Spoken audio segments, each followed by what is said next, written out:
Truancy, current issues in New Zealand's education. It's an average weekday in New Zealand.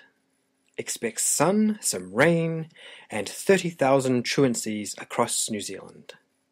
30,000, that's about the population of Blenheim. 30,000 seems like a lot of fish. That's 4.2 kiwi per 100 kiwi. Who is responsible? The government, schools, parents, truancy offers, or students? Under the Education Act of 1989, schools are legally required to manage the day-to-day attendance of students.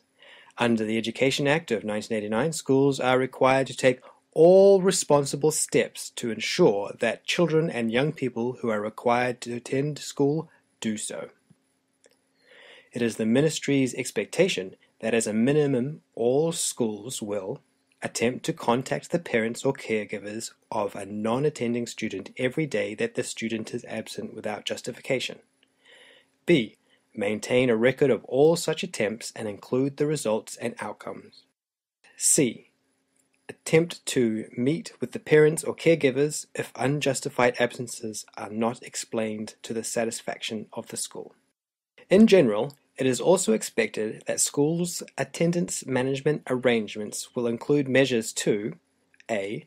Identify and record student attendance as required by the Education School Attendance Regulations of 1951, patterns of non-attendance and the reasons for non-attendance. B. Advise parents of the importance of attendance and of the need to contact the school promptly about all absences and when the students are likely to be late for justified reasons. C. Advise parents and students about schools' procedures for following up on attendance and consequences for the unjustified absences and latenesses. D. Respond to concerned patterns of non-attendance and/or unjustified absences generally, for example, contacting and meeting with students' families, whānau, investigating underlying causes, and putting in place suitable pastoral and other supports. Do schools hold parents responsible? Section 29 of the Education Act provides that where a student who is enrolled at a school does not attend as required by law, their parents can be sued and upon conviction are liable to pay a fine of $30 for every school day for which the offense has occurred. Parents' responsibility. There's a limit of $300 for the first truancy offense, with a limit of $3,000 for a second or subsequent offense. That's a lot of sauce for 2 chips. How does this work in practice? A long time ago in a galaxy far, far away, before computers and cell phones were invented, the school office would tell parents. The parents would tell the child. How about today? Rangitoto College has roughly 3,033 students. If the average of 4.2 students were truant, the school would need to make 127 phone calls to the parents each day. That's a big ask. The government solution.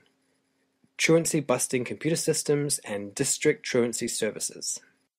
District truancy services. As well as working with parents, schools, and the local community, DTS are responsible for returning truant students to school and informing the school. Truancy busting computer systems.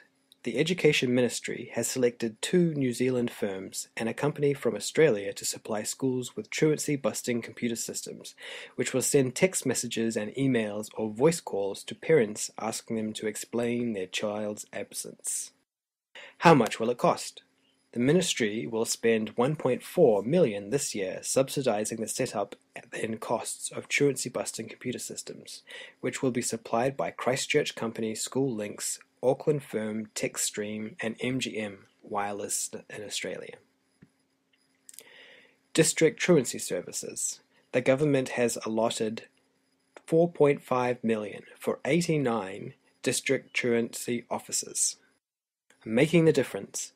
The government is determined to get tough on truancy. Educational Minister Tolley. Currently the verdict is still out. However, the 2009 Ministry of Education survey shows truancy rates remain almost unchanged from 2004, with 4.2% of New Zealand's 750,000 students cutting classes every day. please enjoy the following interesting truancy stats and useful websites. Thanks for listening.